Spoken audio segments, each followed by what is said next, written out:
긴급복지지원법 도입 배경 및 기본 개요.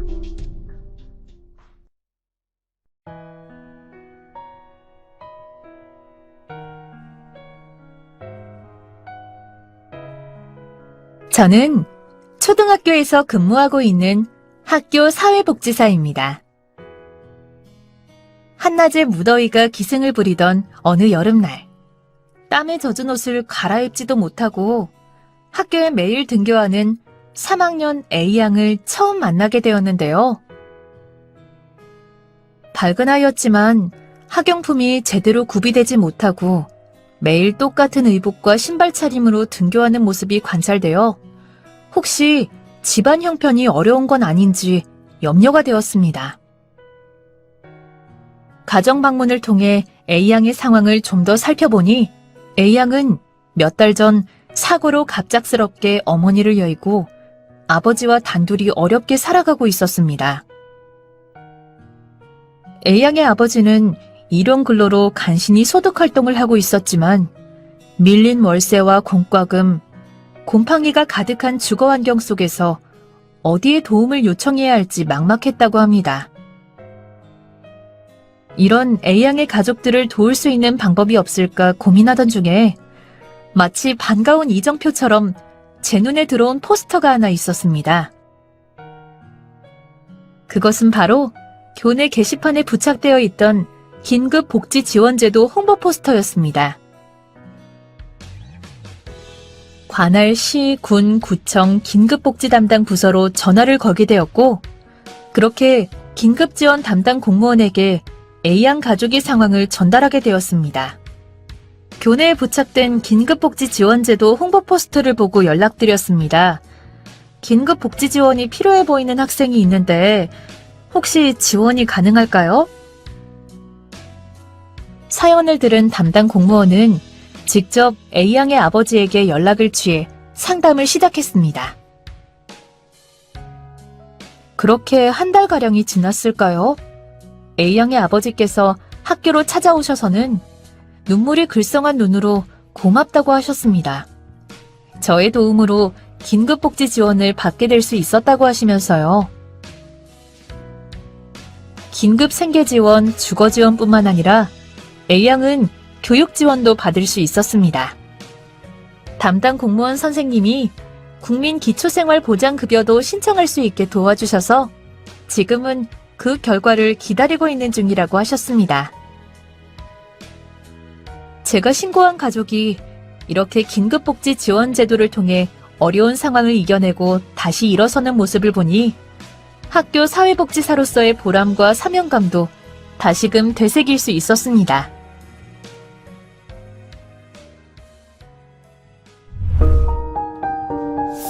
긴급복지지원법 도입 배경. 안녕하십니까? 긴급지원 신고 의무 교육의 진행을 맡은 아나운서 한석준입니다. 앞서 A양 가족의 사례 잘 보셨나요? 갑작스러운 사고로 어머니를 잃은 A양의 가족이 학교 사회복지사 선생님의 도움으로 긴급복지지원 제도를 통해 위기 상황을 이겨내고 다시 일어서는 모습을 보여준 사례였는데요. 경제 양극화 등의 사회 변화 속에서 우리 역시 A양의 가족처럼 예기치 못했던 갑작스러운 위기 상황에 처할 수 있습니다. 이런 상황에 처했을 때 우리는 어떻게 상황을 이겨내고 다시 일어설 수 있을까요? 긴급복지지원제도는 바로 이 질문에서 출발했다고 볼 수 있습니다.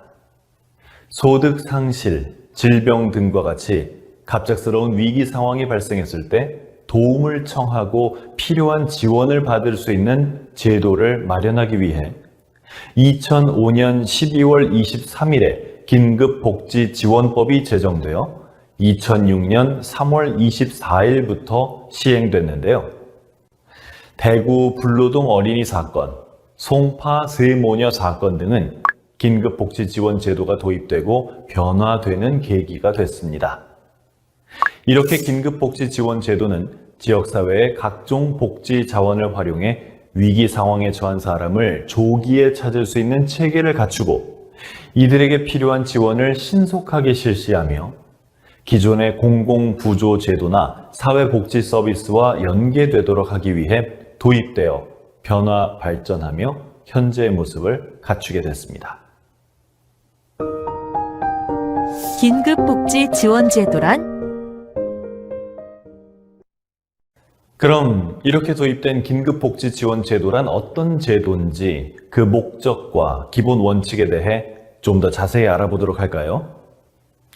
긴급복지지원제도란 생계 곤란 등의 위기 상황에 처해 도움이 필요한 사람을 신속하게 지원하기 위한 제도로서 이들이 위기 상황에서 벗어나 건강하고 인간다운 생활을 할 수 있도록 돕는 것을 목적으로 하고 있습니다.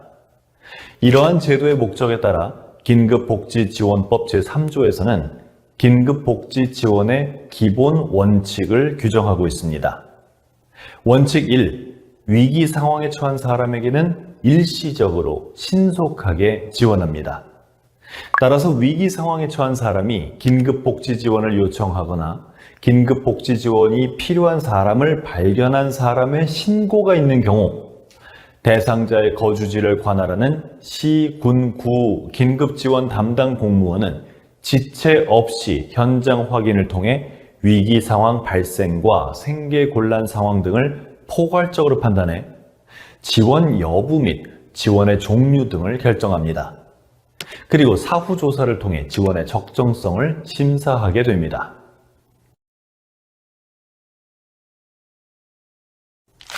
원칙 2. 중복 지원은 하지 않습니다. 재해구호법, 국민기초생활보장법 등 다른 법률에 의해 긴급복지 지원과 동일한 내용의 지원을 받고 있는 경우 긴급복지 지원은 하지 않습니다. 이렇게 긴급복지 지원 제도의 목적과 기본 원칙을 통해 위기 상황 속에서 긴급복지 지원 제도가 어떤 역할을 하는지를 간단히 살펴봤습니다. 그렇다면 여기서 위기 상황이란 어떤 상황을 의미하는 것일까요? 예기치 못한 사고로 소득을 상실하거나 중한 질병 또는 부상을 당하는 등 살다 보면 누구나 갑작스러운 위기 상황에 처할 수 있습니다. 긴급복지지원제도에서는 이렇게 소득 상실, 중한 질병 또는 부상 등의 사유로 생계 유지 등이 어렵게 된 상황을 위기 상황으로 보고 있으며 긴급복지지원법 제2조에서는 이러한 위기 상황으로 인정하는 사유, 즉 위기 사유를 폭넓게 규정하고 있습니다. 어떤 사유들이 있는지 사례들을 통해 좀 더 자세히 살펴볼까요? 먼저 첫 번째 사례부터 보겠습니다. B씨는 홀어머니 1명, 어린 자녀 1명과 함께 생활하며 홀로 소득 활동을 통해 생계를 이어가고 있었으나 어느 날 갑작스런 사고로 사망하게 됐습니다. B씨의 갑작스런 사망으로 소득을 상실해 남은 가족들이 생계 곤란 등의 위기에 처하게 된 상황인데요. 이 사례는 가구 내 주소득자였던 B씨의 사망으로 가구의 소득이 상실된 상황으로서 긴급복지지원법 제2조의 제1호의 위기 사유인 주소득자의 사망 등으로 소득을 상실한 경우라고 볼 수 있습니다. 다음 사례를 살펴볼까요? C씨는 어느 날 갑작스러운 사고로 큰 부상을 입게 돼 수술을 받게 됐습니다. 그러나 의료비가 수백만 원이 나와 이를 감당하기 곤란한 상황입니다. 이 C씨의 사례는 중한 부상을 당해 의료비를 감당하기 곤란한 경우로서 긴급복지지원법 제2조 제2호의 위기 사유인 중한 질병 또는 부상을 당한 경우라고 볼 수 있습니다. 세 번째 사례입니다. 어느 날 갑작스레 발생한 화재로 인해 홀로 사시던 어르신이 거주하던 집이 불타버린 상황인데요. 이러한 어르신의 상황은 긴급복지지원법 제2조 제5호의 위기 사유인 화재 또는 자연재해 등으로 인해 거주하는 주택 또는 건물에서 생활하기 곤란하게 된 경우라고 볼 수 있습니다. 네 번째 사례입니다. D씨는 혼자 식당을 운영해 오고 있었는데 몇 해 전부터 매출이 계속 감소하더니 더 이상 식당을 운영하기 힘들어져 몇 달 전에 폐업 신고를 하게 된 상황에 처했습니다. B씨의 상황은 긴급복지지원법 제2조 제6호의 위기사유, 주소득자 또는 부소득자의 휴업, 폐업 또는 사업장의 화재 등으로 인해 실질적인 영업이 곤란하게 된 경우라고 볼 수 있습니다. 5번째 사례입니다. 자녀 2명을 키우며 남편 홀로 소득 활동을 해오던 부부가 있었는데 어느 날 남편의 실직으로 소득을 상실해 가족의 생계가 곤란해진 상황에 처하게 됐습니다. 이 가족의 상황은 긴급복지지원법 제2조 제7호의 위기사유, 주소득자 또는 부소득자의 실직으로 소득을 상실한 경우라고 볼 수 있습니다. 이 외에도 가구 구성원으로부터 방임, 유기, 학대 등을 당한 경우, 가정폭력, 가구 구성원으로부터 성폭력을 당한 경우 등 다양한 위기사유를 규정하고 있으며 위기사유 관련 상세사항은 보건복지상담센터 129에 문의하시거나 보건복지부 홈페이지 등에서 확인하실 수 있습니다. 지금까지 몇 가지 예시를 통해 긴급복지지원법상 위기사유란 무엇인지에 대해 살펴봤습니다. 이러한 위기사유 외에 긴급지원 대상자를 선정하는 기준은 어떤 것이 있는지 알아보겠습니다. 긴급복지지원은 위기 상황에 처해 생계 유지 등이 곤란한 저소득층을 대상으로 하고 있는데요. 위기 상황의 발생과 더불어 기준 중위소득의 75% 이하 등 긴급복지지원 법령에 따라 정하는 소득 재산 기준이 있습니다. 긴급복지 지원이 결정된 사람에게는 어떤 종류의 지원이 이루어질까요?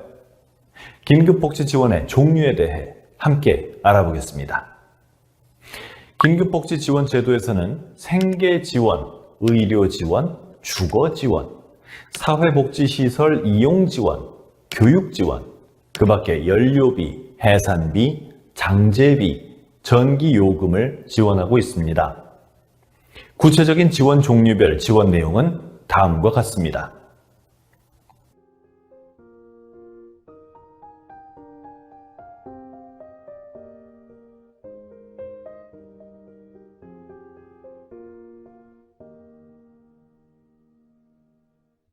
지금까지 긴급복지 지원의 종류에는 어떤 것들이 있는지 살펴봤는데요. 이외에도 민간기관, 단체와의 연계 등을 지원하고 있습니다. 필요시 수시로 상담이나 정보 등을 제공하거나 대한적십자사, 사회복지공동모금회 등 관련 기관이나 단체와의 연계 등을 통해 긴급복지 지원 후에도 위기 상황이 지속될 것으로 예상되는 사람에게는 타 복지제도 및 서비스 등을 연계해 필요한 지원을 받을 수 있도록 노력하고 있습니다. 이번 시간에는 긴급복지지원법의 도입 배경과 긴급복지지원제도의 기본 개요에 대해 알아봤습니다. 그렇다면 위기 상황에 처해 긴급복지 지원이 필요한 사람을 발견했을 경우 우리는 어떻게 해야 할까요? 이어서 긴급복지 신고 의무자 제도란 무엇인지에 대해 자세히 알아보도록 하겠습니다. 학습을 마치기 전 이번 시간 학습한 내용을 점검해보는 시간을 가져보겠습니다. 다음 중 긴급복지 지원 제도에 대한 설명으로 옳지 않은 것은 무엇일까요?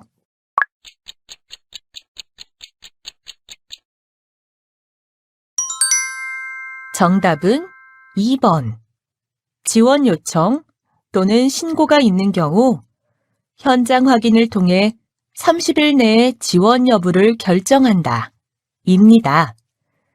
긴급복지 지원은 위기 상황에 처한 사람에게 일시적으로 신속하게 지원하는 것을 기본 원칙으로 함에 따라 지원 요청 또는 신고가 있는 경우 지체 없이 현장 확인을 통해 지원 여부를 결정한다는 점 기억하시기 바랍니다. 이번 시간 학습한 내용을 정리해 볼까요? 먼저 긴급복지지원법은 경제 양극화 등 사회 변화 속에서 소득 상실, 질병과 같이 갑작스러운 위기 상황이 발생한 경우 누구든지 도움을 청하고 필요한 지원을 받을 수 있는 제도를 마련하기 위하여 지역사회의 각종 복지 지원을 활용하여 위기 상황에 처한 자를 조기에 찾을 수 있는 체계를 갖추고 이들에게 필요한 지원을 신속하게 실시하며 기존의 공공부조 제도나 사회복지 서비스와 연계되도록 하기 위하여 2005년 12월 23일 긴급복지지원법이 제정, 2006년 3월 24일부터 시행되었다고 학습하였습니다. 긴급복지지원제도의 목적은 긴급복지지원법 제1조에 따라 생계 곤란 등의 위기 상황에 처하여 도움이 필요한 사람을 신속하게 지원함으로써 이들이 위기 상황에서 벗어나 건강하고 인간다운 생활을 하게 하는 것이고요. 기본 원칙은 긴급복지지원법 제3조에 근거하여 위기 상황에 처한 사람에게 일시적으로 신속하게 지원하고 국민기초생활보장법 등 다른 법률에 의하여 긴급복지 지원과 동일한 내용의 지원을 받고 있는 경우 긴급복지 지원은 하지 않는다는 것을 학습하였습니다. 그리고 지원 대상으로는 위기에 처해 생계 유지 등이 곤란한 저소득층으로 하며 위기 상황으로 인정하는 사유, 즉 위기 사유를 긴급복지지원법 제2조에서 폭넓게 규정하고 있습니다.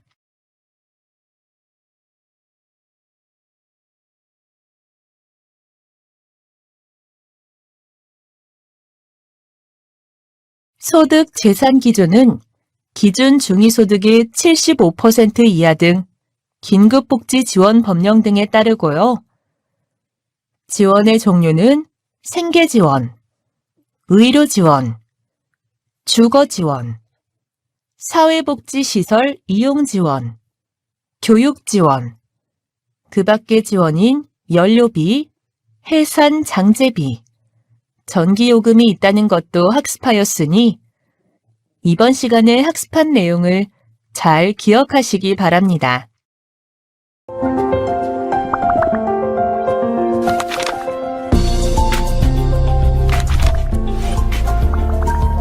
긴급복지 신고 의무자 제도의 이해.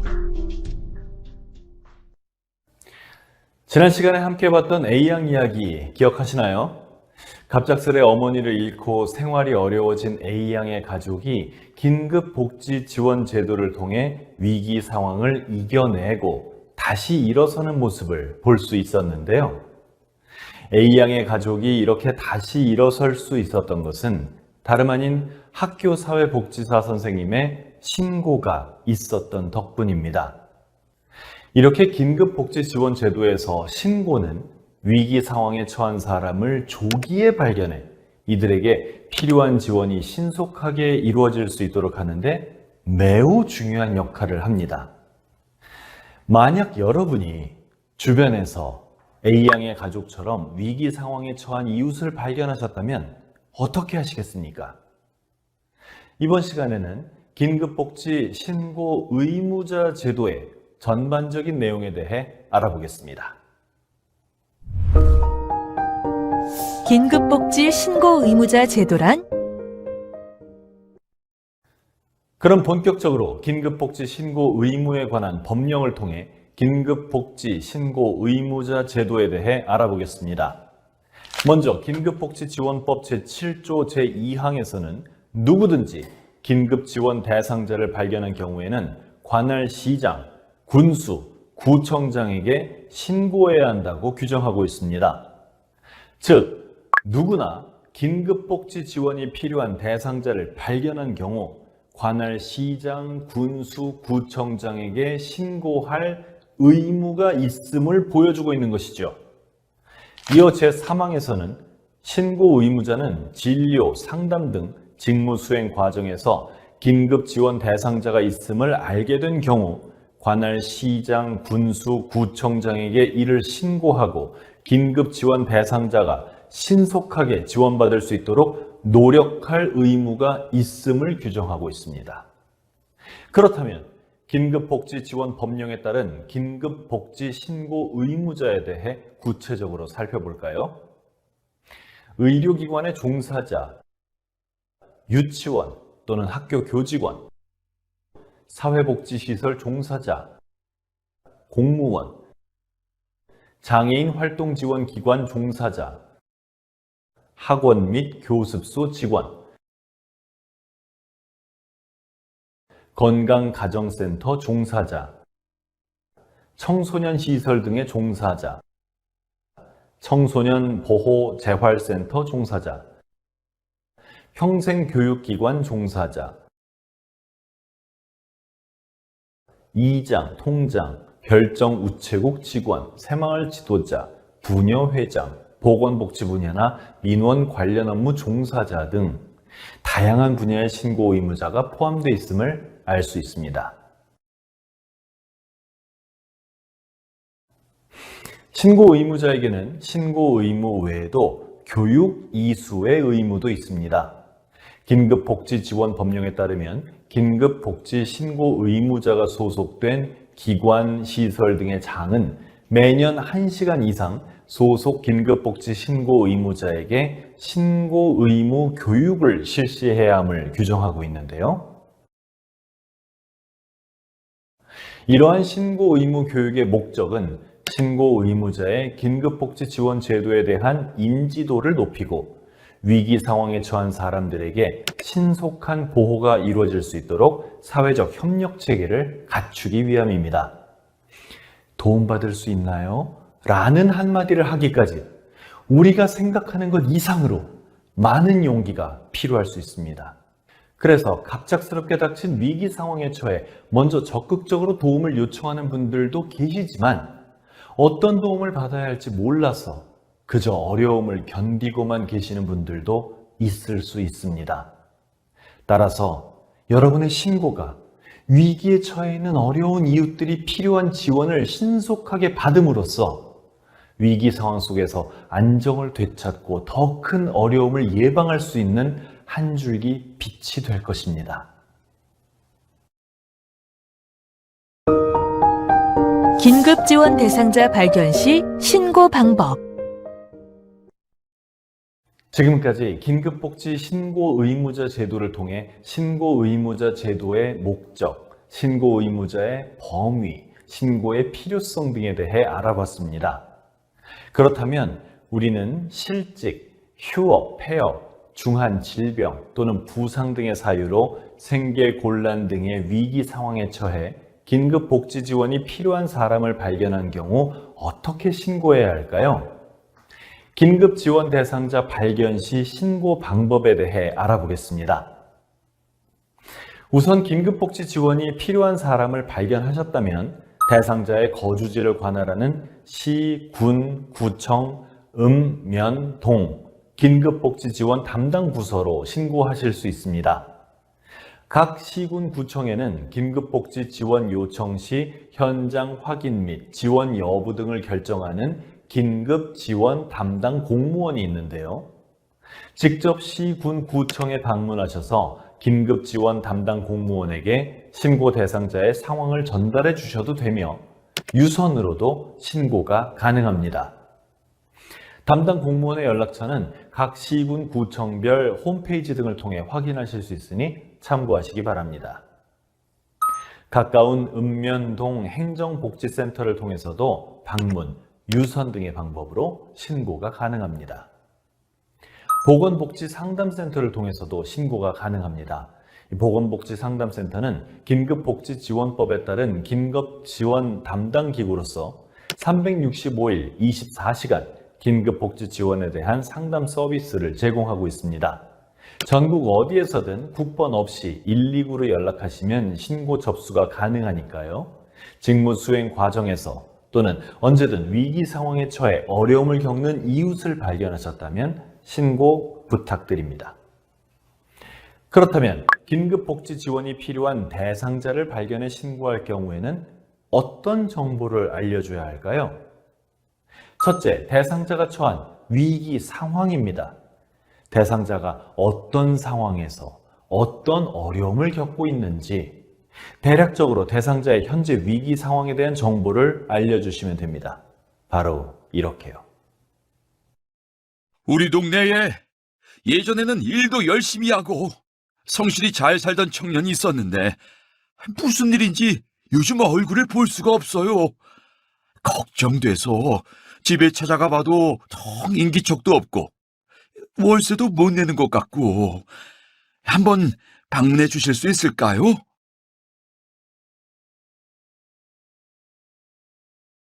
임시로 거주하던 곳에 불이 나서 화상을 입은 환자분이 저희 병원에 입원 중이신데 혹시 긴급복지 의료 지원을 통해 환자분에게 도움을 드릴 수 있을까 해서 연락드립니다. 둘째, 신고를 하실 때는 대상자의 정보도 함께 전달해 주시면 좋습니다. 이름, 성별, 연령, 주소, 연락처 등 대상자에 대해 알고 있는 정보를 구체적으로 제공해 주시면 좋지만 대상자를 명확히 찾을 수 있을 정도의 대략적인 정보만 알려주셔도 좋습니다. 이번 시간에는 긴급복지 신고 의무자 제도란 무엇인지에 대해 알아보며 신고의 필요성, 신고 의무자의 범위, 신고 방법 등에 대해 알아봤는데요. 이어서 실제 현장에서는 긴급복지 지원 신고가 어떻게 이루어지는지, 또 신고 이후 어떤 절차를 통해 대상자에게 긴급복지 지원이 이루어지는지를 함께 살펴보겠습니다. 학습을 마치기 전 이번 시간 학습한 내용을 점검해보는 시간을 가져보겠습니다. 긴급복지지원법에 따른 긴급지원 담당 기구로서 24시간 긴급복지 지원 관련 상담이 가능한 곳은 어디일까요?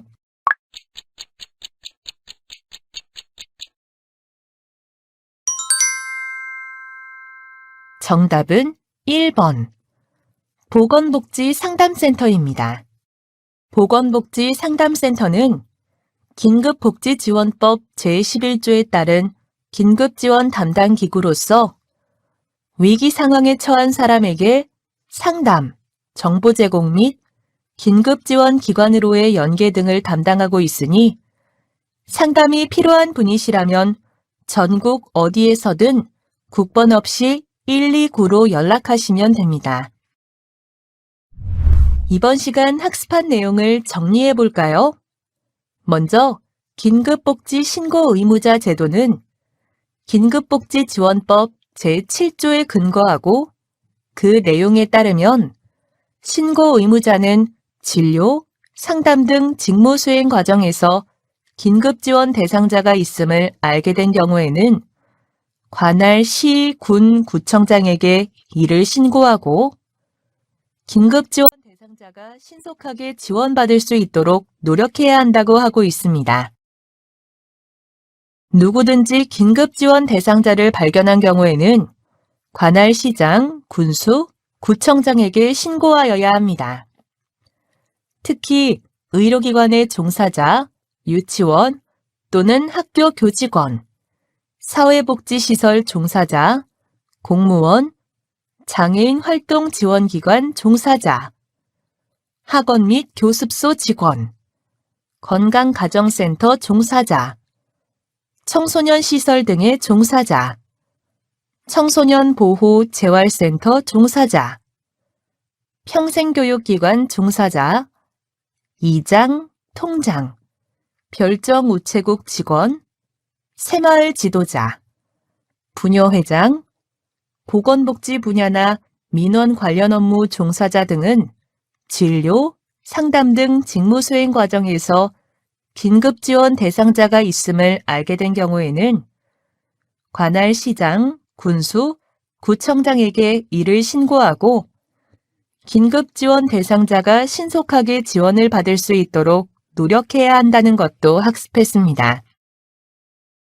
긴급복지지원 신고 의무 교육은 긴급복지지원법 제7조 제5항, 긴급복지지원법 시행규칙 제2조의 3에 근거하여 신고 의무자의 긴급복지 지원 제도에 대한 인지도를 높이고 위기 상황에 처한 사람들에게 신속한 보호가 이루어질 수 있도록 사회적 협력 체계를 갖추기 위해 실시하는 것이기에 긴급복지 신고 의무자가 소속된 기관, 시설 등의 장은 매년 1시간 이상 소속 신고 의무자에게 신고 의무 교육을 실시해야 한다는 점 기억하시면 좋을 것 같고요. 긴급 지원 대상자 발견하셨을 때에는 관할 시, 군, 구청, 관할 읍면동 행정복지센터, 보건복지상담센터로 방문 또는 유선 등을 통해 신고가 가능하며 신고할 때에는 대상자가 처한 위기 상황과 대상자의 정보 등에 대해 알려야 한다는 점도 꼭 기억하시길 바랍니다.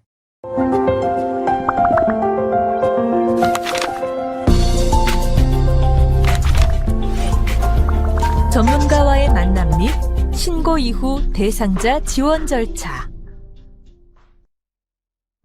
지난 시간에는 긴급복지 신고 의무자 제도를 통해 신고의 필요성, 신고 의무자의 범위, 신고 방법 등에 대해 알아봤는데요. 그렇다면 실제 현장에서는 긴급복지 지원 신고가 어떻게 이루어지는지 궁금하지 않으신가요?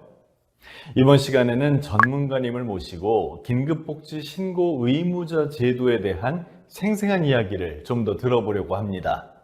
그리고 신고 이후 긴급복지 지원은 어떤 절차를 거쳐 이루어지는지에 대해서도 함께 알아보도록 하겠습니다. 전문가와의 만남. 이번 시간 함께 해주실 전문가님 모셨습니다. 김은영 전문가님, 어서 오세요. 안녕하세요. 네, 안녕하세요. 저는 경기도에서 긴급복지 업무를 담당하고 있는 김은영입니다. 전문가님 현장에서 업무를 하시다 보면 실제로도 신고 많이 받으시나요? 제가 긴급복지 업무를 해보니 직접 지원 요청을 하는 비율과 타인의 신고를 통한 지원 요청 비율이 대략 9대1 정도로 체감됩니다. 그렇군요. 그럼 어떤 분들이 어떤 방법으로 신고를 많이 해주시나요? 아무래도 직무 수행 과정 중에서 취약계층과 접촉이 많은 공무원 분들께서 신고를 많이 해주십니다. 경찰은 경제적으로 힘든 상황에 있는 긴급복지 지원이 필요한 대상자를 인지하여 저희에게 신고해 주시기도 합니다. 신고 의무자가 아니신 분들도 관심을 가지고 신고하시는 경우도 있는데요. 예를 들어 고시원을 운영하시는 분이 입실자분들 중 경제적으로 어렵게 생활하시는 분을 발견하신 경우 대신해서 도움을 주세요 하고 연락 주신 경우도 있었습니다. 그렇다면 이 신고자 또는 신고 내용에 대한 보호도 이루어지고 있나요? 신고자분께서 원하신다면 익명 신고도 가능하시고 신고 내용에 대해 철저하게 비밀을 보장해 드리고 있습니다. 그럼 혹시 특별히 기억에 남으시는 신고 사례가 있습니까? 네, 있습니다. 얼마 전 청년 빈곤 문제에 대해 평소 관심이 많으셨던 대학 조교님께서 학과 내 경제적으로 어려움을 겪고 있는 한 학생을 신고해 주신 적이 있었어요. 아무래도 복학하지 못하는 이면에 경제적 문제가 있는 것 같다고 하시면서요. 사실 현장 확인 결과적으로 이 학생에게 긴급복지 지원을 해드리기는 어려웠지만 최소한 내면의 고민과 어려움을 저와 공유하고 본인의 이야기를 편히 털어놓을 수 있도록 도와드리다 보니 조금씩 저에게 마음을 열며 긍정적인 변화가 생기는 모습을 느낄 수 있었습니다.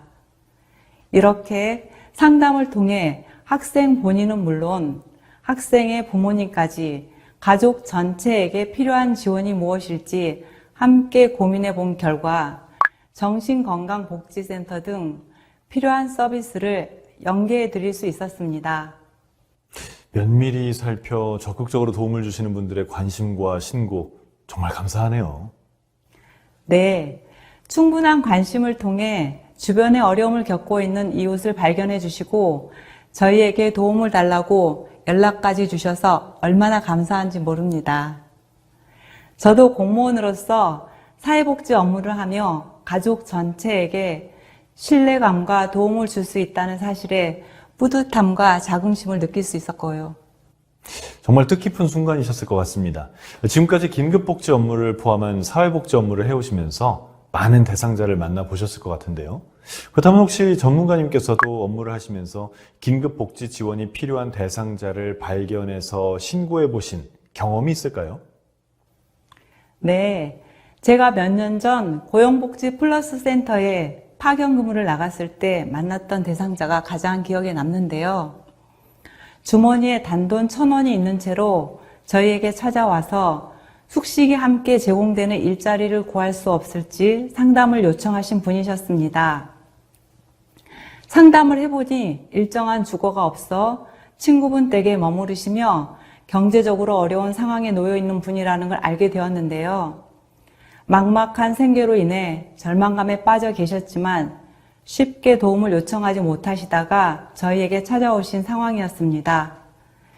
이분께 어떤 도움을 드릴 수 있을지 고민하던 중 신속하게 생계와 주거 지원이 가능한 긴급복지 지원 제도가 떠올랐고 당시 관할 시청 긴급지원 담당 공무원에게 신고한 기억이 납니다. 다행히 이분은 긴급복지 지원을 통해 생계와 주거 지원을 받을 수 있으셨고 추후 국민기초생활보장제도 대상자로도 선정되셨습니다. 또한 지역자활센터를 통해 적합한 일자리를 배정받을 수 있게 되셨습니다. 전문가님, 긴급복지 지원이 저를 살만 나게 합니다 하고 하시며 저를 향해 밝게 웃으시는 대상자분을 볼 때마다 정말 그때 신고하기를 잘했다는 생각이 들곤 합니다. 나의 신고로 인해서 누군가가 다시 환하게 웃는 모습을 보게 된다면 정말 의미 있고 보람 있는 경험이 아니었을까 싶습니다. 좋은 경험 나눠주셔서 고맙습니다. 아나운서님, 네. 저도 질문 하나 드릴까요? 혹시 영화 스파이더맨 보셨나요? 그럼요. 봤죠. 위기 상황에 빠진 사람들을 돕는 민첩한 영웅에 대한 영화. 저도 정말 재밌게 봤습니다. 여러분의 친절한 이유 스파이더맨 이런 대사도 기억에 남고요. 저는 스파이더맨과 우리 긴급복지 지원이 무척 닮았다는 생각을 합니다. 스파이더맨이 쏘아 올리는 거미줄처럼 유연하고 빠르면서도 촘촘하게 위기 상황에 처한 분들을 도울 수 있는 것이 긴급복지 지원 제도이니까요. 정말 듣고 보니 그러네요. 이런 제도를 직접 운영하며 위기 상황에 처한 우리 이웃들에게 즉각적으로 다가가 신속하게 지원하는 우리 김은영 전문가님을 포함한 긴급지원 담당 공무원은 여러분의 친절한 이웃 스파이더맨과 같은 존재고요. 그런데 아무리 스파이더맨이더라도 어려운 이웃이 어디 있는지 알지 못한다면 이웃을 도울 수 있을까요? 도울 수 없겠죠. 근데 스파이더맨에게는 레이더가 있던데 신고 의무자분들께서 레이더가 돼줄 수 있겠네요. 네, 맞습니다. 긴급복지 지원 제도는 위기 상황에 처해 생계 곤란 등의 어려움을 겪는 대상자에게 신속하게 필요한 지원을 실시하는 제도인 만큼 지원이 필요한 대상자를 조기에 발견할 수 있는 사회적 협력 체계를 갖추는 것 또한 매우 중요합니다. 따라서 신고 의무자인 여러분들의 신고가 매우 중요한 역할을 한다는 점 다시 한번 기억해 주셨으면 좋겠습니다. 전문가님 좋은 말씀 고맙습니다.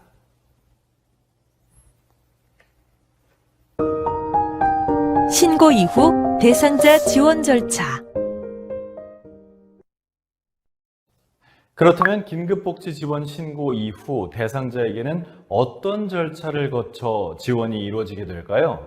신고 이후 지원 절차에 대해 알아보겠습니다. 시, 군, 구 긴급지원 담당 공무원은 신고 의무자 등으로부터 직접 신고를 받았거나 또는 보건복지상담센터, 읍면동 행정복지센터 등으로 들어온 신고건을 연계받은 경우 지체 없이 긴급지원 대상자의 거주지 등을 방문하는 등 현장 확인을 통해 대상자의 위기 상황을 확인합니다. 위기 상황 확인을 위해 필요한 경우 긴급지원 담당 공무원은 읍면동 행정복지센터, 관할 경찰서, 소방서, 의료기관, 복지기관 등 관계기관의 협조를 요청할 수 있습니다. 또한 지역 주민들과 가장 가까이에서 만나고 소통할 수 있는 이장, 통장님들과도 현장 확인을 많이 도와주고 계십니다.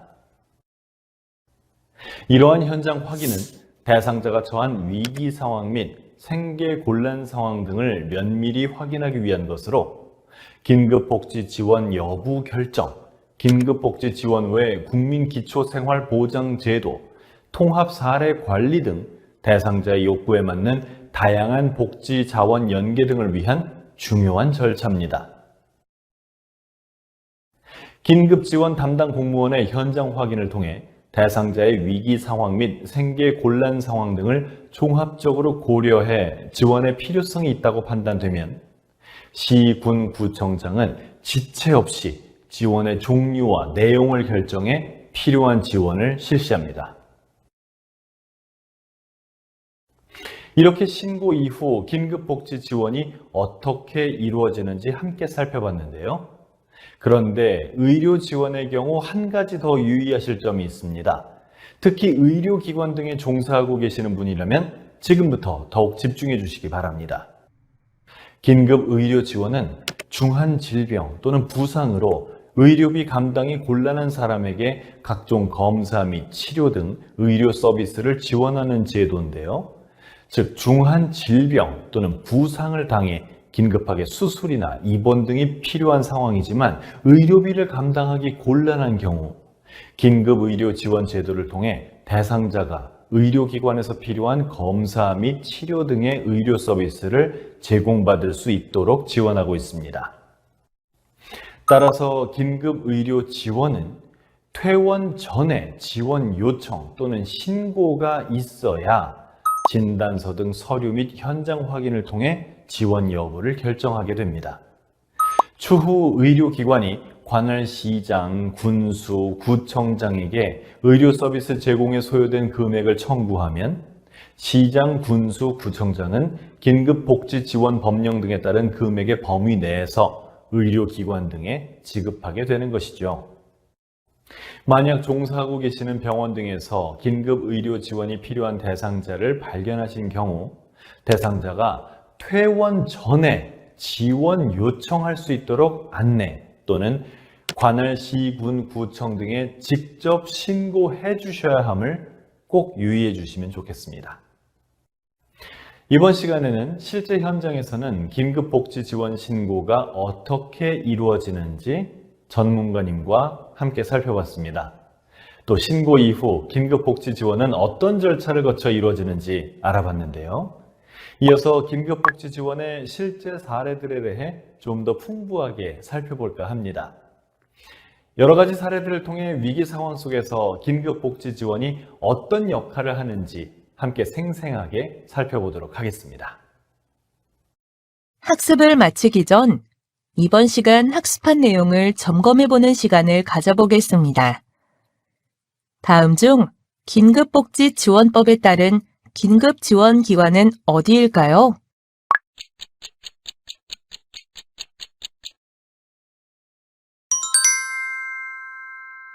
정답은 1번 시장, 군수, 구청장입니다. 시장, 군수, 구청장은 긴급복지지원법 제6조 등에 따른 긴급지원기관으로서 지원 요청 및 신고에 따른 현장 확인 및 지원 여부 결정, 사후 조사 등을 담당하고 있습니다. 이번 시간 학습한 내용을 정리해 볼까요? 신고 이후 대상자 지원 절차 중 신고 접수에 대해 신고 의무자로부터 신고 전화 및 긴급 지원 요청을 받은 읍면동 행정복지센터 또는 보건복지상담센터는 지체 없이 시군구 긴급지원 담당 공무원에게 연계해야 하고 필요할 경우 노인보호 전문기관, 아동보호 전문기관 등 응급상황 지원기관으로도 연계 가능하다는 점을 학습했고요.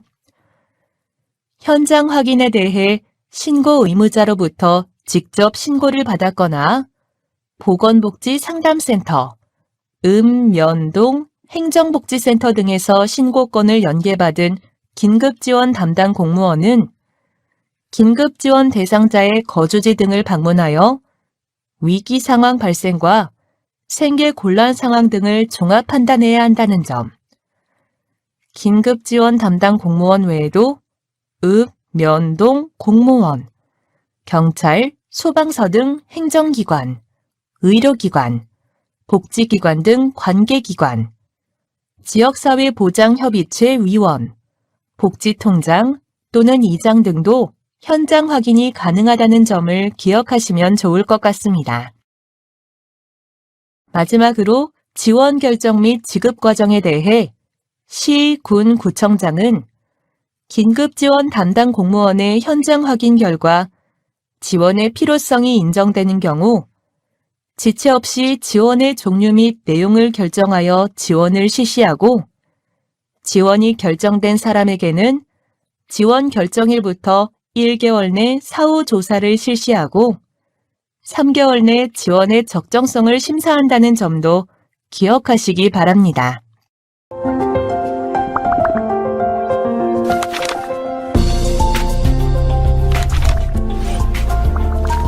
긴급복지 지원 우수 사례. 지금까지 우리는 긴급복지지원제도와 긴급복지신고 의무자 제도란 무엇인지에 대해 알아봤습니다.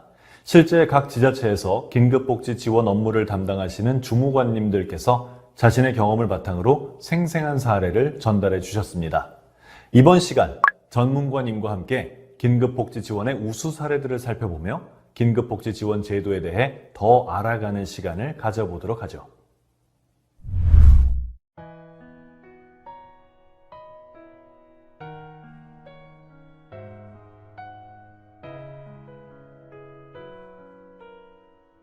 강추위가 절정에 이른 어느 겨울날, 소방서에서 한 통의 전화가 왔습니다. 안녕하세요. 희망소방서입니다. 화재가 발생해서 저희가 진압을 했는데 다행히 인명피해는 없었어요. 하지만 혼자 사시는 어르신 집이 불타버렸네요. 아무래도 행정복지센터에서 나오셔야 할 것 같아서 말씀드려요. 현장 확인을 위해 화재 현장으로 가보니 어르신의 집은 불타버렸고 한쪽 구석에서 울고 계신 어르신을 발견할 수 있었습니다.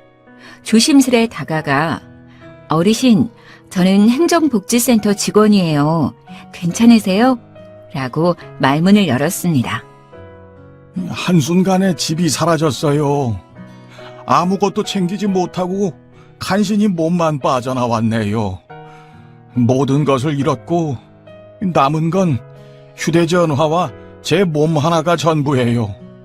저 좀 도와주세요. 가까운 가족도 친구나 지인도 없는 어르신께는 우선 당장 지내실 수 있는 주거지 마련이 가장 시급한 상황이었습니다.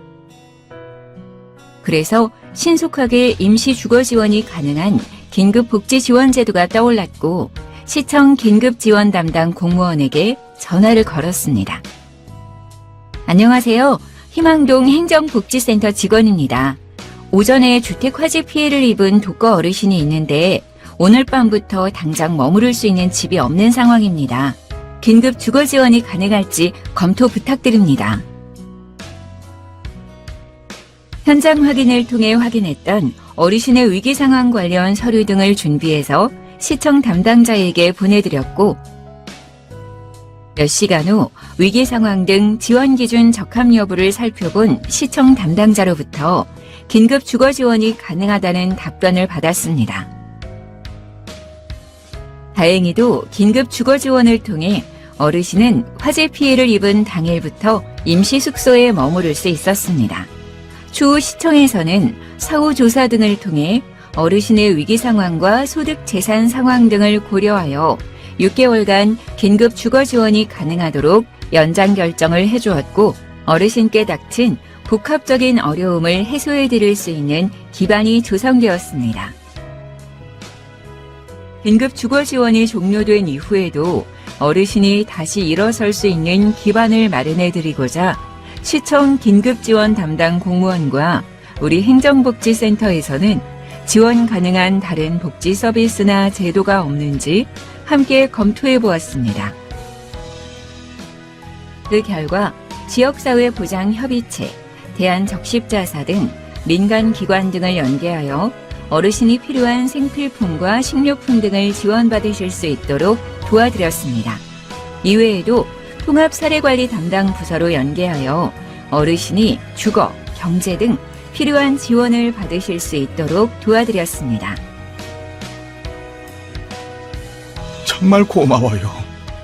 처음엔 왜 나한테만 이런 일이 일어난 건지 원망스러웠는데 이젠 선생님들 덕분에 정말 마음이 편안해졌습니다. 이제는 매일 하루를 감사한 마음으로 살아갈 수 있을 것 같아요. 영화 필름처럼 어르신과 함께했던 모든 순간이 머릿속을 스쳐 지나갔고 저도 정말 많은 보람을 느꼈던 순간이었습니다. 첫 번째 사례 잘 보셨나요? 어느 날 갑자기 발생한 화재로 인해 위기에 처했던 독거 어르신의 이야기였는데요. 전문가님, 이번 사례 어떻게 보셨나요? 네, 이번 사례에서 우선 말씀드리고 싶은 건 어르신께서 이렇게 위기 상황 속에서 다시 일어날 수 있었던 최초의 출발점은 신고 의무자로서의 역할을 톡톡히 해준 소방관이 아니었을까 싶습니다. 화재 진압 과정에서 어르신을 발견하고 관할 행정복지센터에 연락하여 도움을 요청한 덕분에 이런 위기 상황 속에서도 어르신을 위한 신속하고 유연한 대처가 가능했으니까요.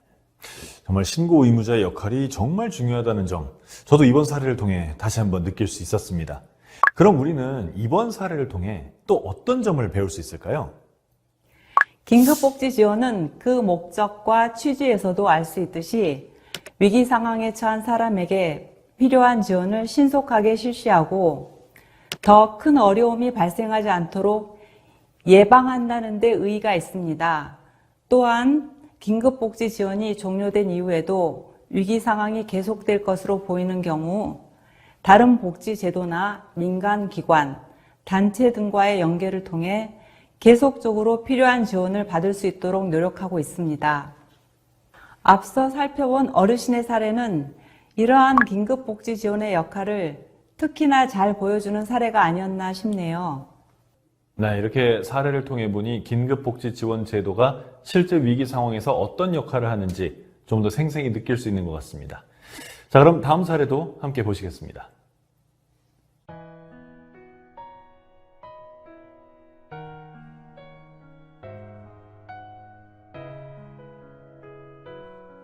어느 날 병원 사회사업팀에서 걸려온 전화 한 통으로 J씨와의 인연은 시작되었습니다. 통화를 마치고 병원 사회사업팀 및 의료진 등의 도움을 받아 진단서 등의 서류와 현장 확인을 통해 J씨의 현재 건강 상태 및 경제 상황 등을 확인해 보았습니다.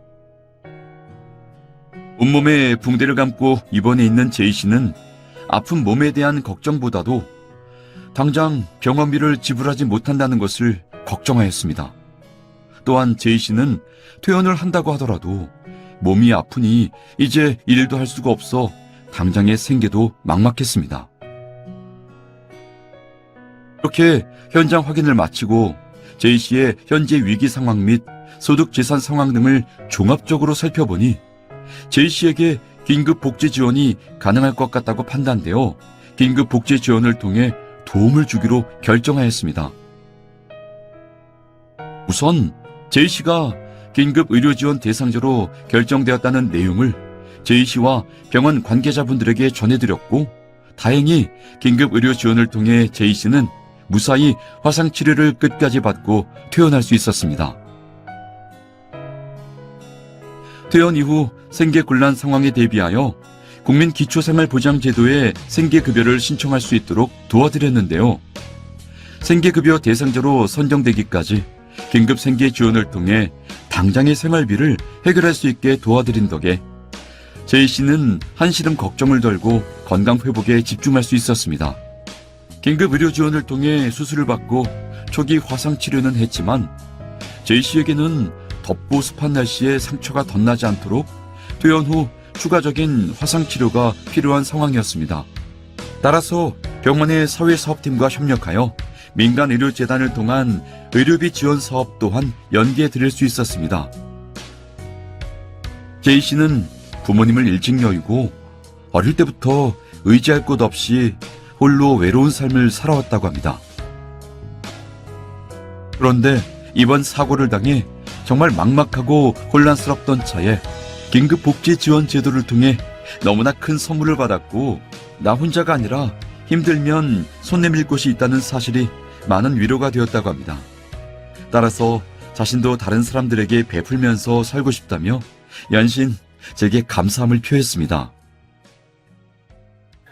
갑작스런 사고로 전신 화상을 입었으나 긴급복지 지원을 통해 위기 상황 속에서도 차츰 안정을 되찾아간 제이 씨의 사례였는데요. 현장에서 업무를 하시다 보면 전문가님도 제이 씨와 비슷한 상황에 있는 분들을 많이 만나보셨을 것 같은데 이번 사례는 어떻게 보셨나요?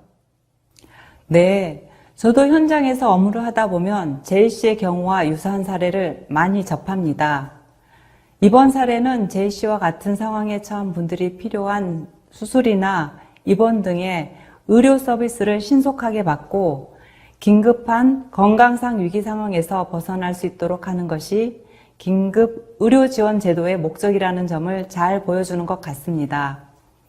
긴급 의료 지원은 퇴원 전에 지원 요청이나 신고를 해주셔야 현장 확인을 통해 대상자의 위기 상황 등을 확인하여 신속히 지원 여부를 결정할 수 있으니까요. 이 점 한 번 더 유의해 주시면 좋겠습니다. 마지막으로 한 가지 사례를 더 살펴보고 이번 시간 마무리하도록 하겠습니다.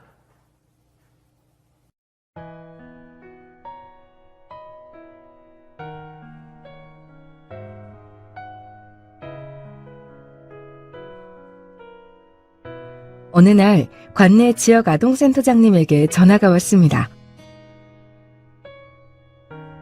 지역 아동센터에 다니는 다문화 가정의 자녀가 도움이 필요한 것 같은데 어머니와 의사소통이 안 되어서 어떻게 도와야 할지 모르겠어요. 구청에서 좀 도와주시겠어요? 구청에서 긴급복지 지원 업무를 담당하고 있던 저는 대상자를 직접 만나러 가보았는데요. 저를 기다리고 있는 아이는 한국 국적의 아버지와 베트남 국적의 어머니 사이에서 태어난 피군이었습니다. 어머니는 한국어를 전혀 사용할 줄 모르는 상황이라 의사소통이 어려웠기 때문에 관내 가족센터의 통역 도움을 통해 피군의 가족이 처한 위기 상황을 확인해 보았는데요. 얼마 전 갑작스럽게 아버지를 여의게 된 피군은 작은 방 한 칸에서 어머니와 단둘이 어렵게 생활해 왔다고 합니다. 그러나 한국어가 능숙하지 못한 어머니는 소득 활동이 어려워 생계가 곤란한 상황이었고 피군 역시 학습이 부진한 상태로 학교 공부에 어려움을 겪고 있었습니다. 피군의 가족이 처한 이런 위기 상황과 생계곤란 상황 등을 종합 검토해 보니 신속하게 긴급 복지 지원을 통한 도움이 필요한 상황이라 판단되었습니다. 그래서 피군의 가족이 우선 당장 생활비와 체납된 공과금 등을 해결할 수 있도록 긴급 생계 지원을 결정했습니다. 또 냉난방이 전혀 되지 않고 결로 등으로 곰팡이가 가득한 방에서 피군의 가족이 생활하는 것은 문제가 있다고 판단되어 긴급 주거 지원을 통해 좀 더 쾌적한 환경에서 생활할 수 있도록 도움을 드렸습니다. 그러나 긴급복지 지원이 종료된 이후에도 피군의 가족에게는 지속적으로 도움이 필요하겠다고 생각했기 때문에 국민기초생활보장제도 신청을 도와드렸습니다. 다행히도 피군의 가족은 국민기초생활보장제도 대상자로 선정되었고 긴급복지 지원이 종료된 이후에도 계속해서 필요한 지원을 받을 수 있었습니다. 얼마 후 피군에게서 편지가 왔습니다. 어머니와 함께 새로운 마음가짐으로 새 출발을 할 수 있게 도와주어 너무 감사하다며 자신이 받은 이 도움을 꼭 기억하며 먼 훗날 훌륭한 어른으로서 사회에 도움을 주는 사람이 되겠다고 훌륭한 다짐까지 하며 말이죠. 네, 마지막 피군의 사례까지 감명 깊게 잘 봤습니다. 아버지의 사망으로 베트남 국적의 어머니와 함께 어렵게 생활하던 피군이 지역 아동센터장님의 신고 덕분에 긴급복지 지원을 통한 도움을 받을 수 있었던 사례였는데요. 이번 사례에서는 국민기초생활보장제도로의 연계를 잘 보여주지 않았나 하는 생각이 듭니다. 전문가님께서는 어떻게 보셨나요? 네, 맞습니다. 긴급복지 지원은 앞서 말씀드렸듯 위기 상황 속에서 일시적으로 신속하게 지원하는 것을 기본 원칙으로 하고 있기 때문에 만약 긴급복지 지원 후에도 위기 상황이 계속될 것이라 판단된다면 다른 법률에 따른 지원 또는 민간기관, 단체 등과의 연계를 통해 대상자에게 필요한 지원이 계속 이루어질 수 있도록 노력하는 것 역시 중요합니다. 이 피군의 가족을 지원해 주셨던 사례 속의 긴급지원 담당 공무원처럼 실제로 긴급복지 업무를 위해서는 타 복지 제도나 민간 영역의 복지 서비스에 대한 지식을 갖추는 것도 중요하겠군요. 네, 그렇죠. 대상자가 처한 위기 상황을 면밀히 살필 줄 알고 어떤 복합적인 어려움을 갖고 있는지를 파악해서 필요한 지원을 적절히 잘 연계하기 위해서는 담당자의 역량이 중요하다고 볼 수 있습니다. 국가공무원법 및 지방공무원법에 따른 공무원도 역시 긴급복지 신고 의무자이잖아요. 이번 교육을 통해 긴급복지 지원 제도란 무엇인지에 대해 알게 되신 만큼 자신이 담당하고 있는 제도가 긴급지원 대상자에게 어쩌면 큰 도움이 될 수도 있음을 기억해 주시고 긴급지원 담당 공무원과의 협력을 통해 대상자에게 필요한 지원이 이루어질 수 있도록 협조 부탁드리겠습니다. 네, 그럼 직무 수행 과정에서 긴급복지 지원이 필요한 대상자를 발견하신 경우에 적극적으로 신고해 주시는 것은 물론이고요. 지금까지 현장 전문가분을 모시고 많은 이야기 나눠봤는데 정말 유익한 정보 많이 주셔서 감사드립니다. 지금까지 사례를 통해 긴급복지 지원 제도 및 긴급복지 신고 의무자 제도의 전반에 대해 함께 살펴봤습니다. 위기 상황에 처한 우리 주변의 이웃들을 조기에 발견해 신속하게 도움을 주고 그분들이 희망을 얻고 새롭게 일어날 수 있도록 신고 의무자 여러분의 지속적인 관심과 협력 부탁합니다. 학습을 마치기 전 이번 시간 학습한 내용을 점검해보는 시간을 가져보겠습니다. 다음 중 긴급복지 신고 의무자가 위기 상황에 처한 사람을 발견했을 때 취할 수 있는 올바른 조치 방법은 무엇일까요?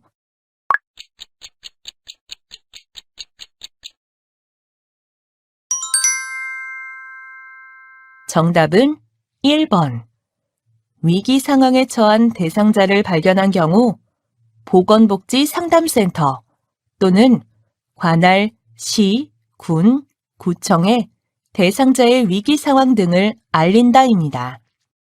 위기 상황에 처한 대상자를 발견하였을 때 긴급복지 신고 의무자가 취할 수 있는 가장 적극적인 조치 방법은 신속하게 관할 시, 군, 구 또는 읍면동 또는 보건복지 상담센터 등에 신고하여 대상자가 필요한 지원을 신속하게 받을 수 있도록 노력하는 것이니 꼭 기억하시기 바랍니다. 이것으로 긴급복지 지원 신고 의무 교육을 마치겠습니다. 수고하셨습니다.